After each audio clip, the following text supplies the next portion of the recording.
o senhor ocupa um cargo que, entre outras coisas, tem de conectar a presidência com a sociedade, com os movimentos sociais, com as reivindicações, com o palpitar das ruas. O problema, entendo eu também não tenho resposta não, eu tenho problema. Eu não sou ministro, o ministro que dê a resposta, né? Eu penso, por exemplo, esse seu cargo já foi de Gilberto Carvalho? Já. Foi de Gilberto Carvalho, no tempo que Gilberto Carvalho vinha lá da experiência da igreja, né? Que foi um dos pilares de formação do PT, e essa igreja tinha comunidades eclesiais de base, ela tinha capilaridade, portanto, ela era realmente uma escuta importante da sociedade, dos movimentos sociais. Só que isso mudou muito, né? Hoje nós temos mais pobres, sou eu falando, é o ministro, ele pode discordar. A gente tem mais pobres reacionários do que jamais teve, do ponto de vista político, conservadores mesmo. Em parte, a questão religiosa, na minha análise, interfere nisso. Mas a organização da sociedade também se dá de outro modo, né? Se dá nas redes sociais. Acho que houve um erro de operação, por exemplo, quando se tentou regular o trabalho de motoristas e dos motoqueiros e não sei o quê. A direita acabou ganhando sem proposta nenhuma, hein? Ela acabou ganhando o debate sem proposta, porque ela ganhou as redes. Isso é um entendimento meu. Eu pergunto, não está faltando ao PT, não está faltando ao governo entender melhor esse movimento? Porque, por exemplo, ficou famoso o negócio lá do 1º de maio, que tentaram atribuir ao senhor, né? Não juntou gente no 1º de maio, a culpa do ministro, tal. O Lula, ela falava, eu dei até, acho que foi uma bronquinha, que eu dei mais leve também, não foi como falaram, assim, olha, eu vou pegar a sua cabeça. Não foi, mas eu dei bronca. Não tá...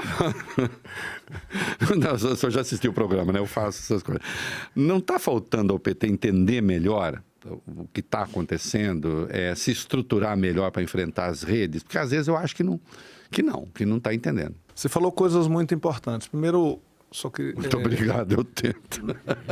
Nós tivemos ministros nessa pasta, no governo do presidente Lula, primeiro o Luiz Dulce, depois com a Dilma teve o Gilberto, o Rosseto e o Bezuini. Isso. Olha a responsabilidade que eu tenho de levar adiante histórias de gente tão significativas para o nosso país. Eu adorava quando o Dulce me ofendia, porque ele é muito inteligente, então ele vinha assim, textos interessantes. Ele escreve muito bem. Escreve muito bem. E só duas pessoas leram direito Mário Faustino no Brasil, eu e ele. Então, Você colocou um tema que é central nos tempos atuais. O mundo mudou, Reinaldo, e o Brasil mudou também. Isso. Esse avanço da extrema-direita é algo que a gente precisa estar muito atento e debater profundamente isso. E as redes digitais são um instrumento que a extrema-direita se apropriou. Com muito dinheiro, com financiamento, os milionários do mundo resolveram financiar a extrema-direita, né, e utilizar as redes digitais, se apropriaram também com tecnologia das redes digitais. E com um elemento que torna isso nitroglicerina pura, que são as fake news, que o mundo vai ter que debater isso. Sim. Que vai ter que encontrar uma forma de regulamentar isso dentro da legislação, respeitando a liberdade de expressão, os direitos individuais, né, respeitando a liberdade das pessoas dizerem aquilo que elas querem dizer, mas tem que regulamentar, porque os crimes que acontecem no dia a dia não são punidos, e esses mesmos crimes que acontecem na internet não tem punição, está errado, tem que ter... Como diz o ministro Alexandre, o que é crime fora da rede é crime na rede. Exatamente. Então, assim, esse é um fenômeno que muda completamente as coisas, porque a sociedade passa a se informar de outra maneira também. E se agrupam em bolhas que recebem as informações que elas querem receber e tomam como verdades absolutas. Então, esse é um fenômeno que nós temos que ter uma discussão jurídica sobre isso. O parlamento tem que cumprir o papel e a cidadania tem que debater isso, fazer isso tanto nas próprias redes como na vida cotidiana, nas praças, nas ruas, nas salas, sobre esse tema. Eu acho que nós nos atentamos para isso. Na campanha nós conseguimos igualar, né? Verdade. Agora, o que acontece? Na campanha nós desmontamos, porque nós fomos ser Estado. O problema é que eles tinham uma ação clandestina de Estado tratando disso, que passou-se a chamar de escritório do ódio, né? Que se diz. Então, isso nós não... Gabinete do ódio. Gabinete do ódio. Isso nós não estamos... É que eu me lembrei do escritório do crime.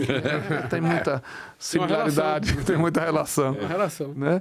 Então, assim, nós temos que fazer política de Estado. Não dá para concorrer dessa forma. Então, dá uma sensação de que nós estamos atrasados. Mas não é, porque a coisa é mais complexa mesmo. Eu até acho, se me permite, estamos bater bola aqui, vai interrompendo aí, porque não, senão você sabe que eu vou agarrando, eu garro na conversa. Eu tenho umas 18 perguntas. Eu garro na conversa.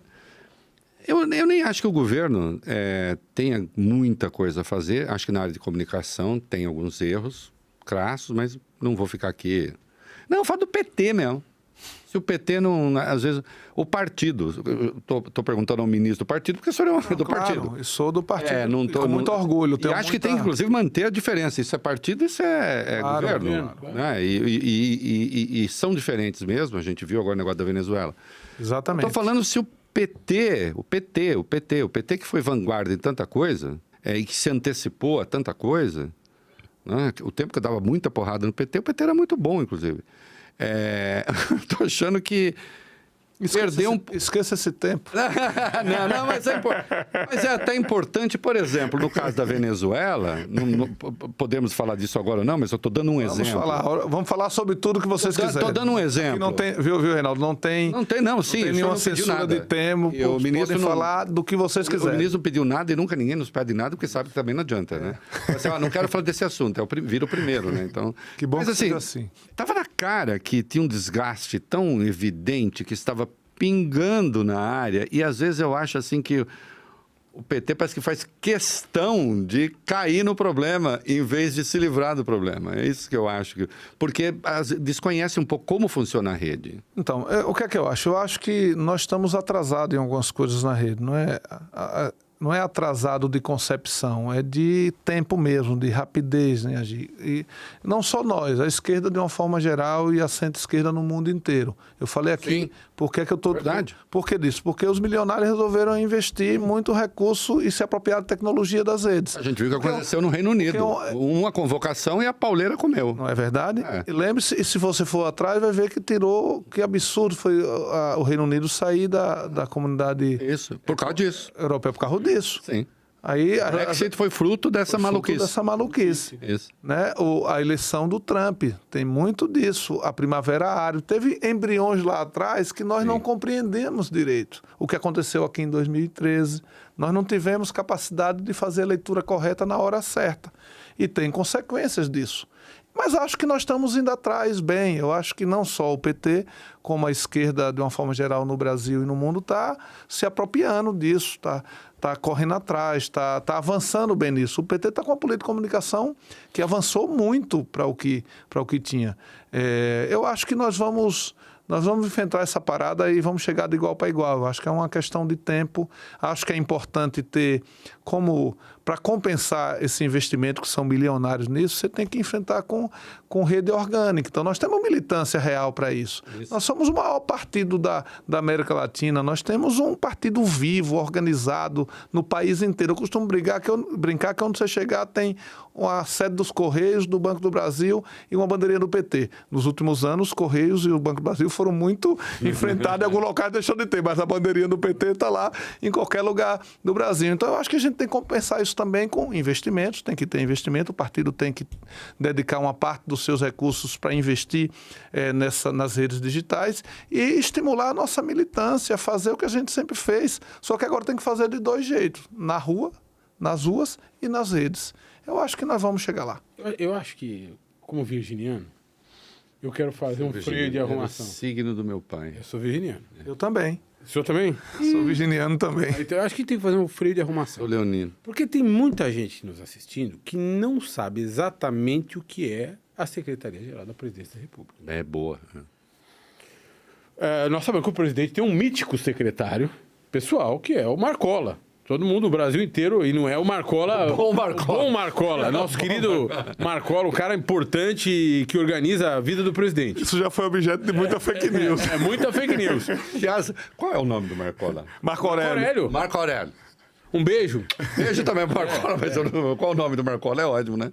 Não, o outro eu sei, o do Marcola eu não sabia.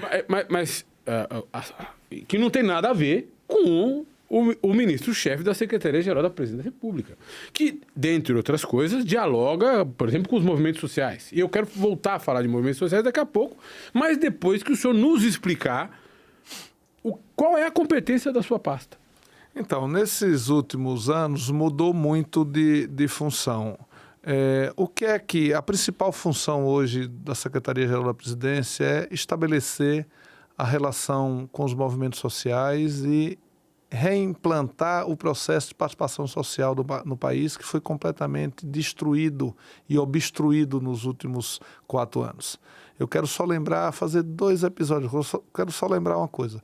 Quando o presidente anterior assumiu, no primeiro dia de mandato dele, ele cassou o CONSEA, que é o Conselho de Segurança Alimentar do Brasil, pelo símbolo. É responsável por conceitos importantes, como Bolsa Família, como... Eu fiz isso porque o seu presidente falou que tinha acabado com a fome, pô. Eu acabei com esse negócio disso daí, não tem mais fome.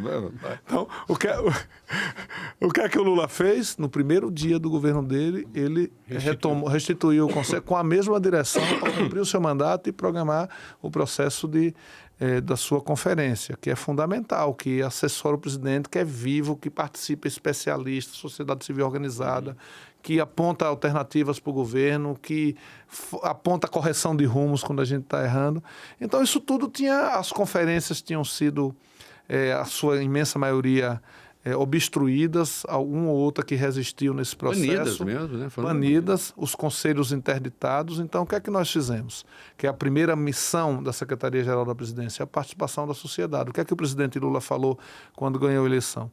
Que é preciso fazer política para o povo, mas ser construída com o povo.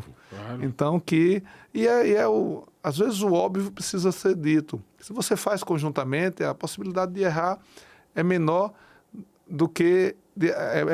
É mais fácil acertar do que errar se você faz conjuntamente. E o povo sabe as suas dores, os seus anseios, as suas vontades, as suas necessidades, né? E explicita isso se tiver os canais corretos de participação.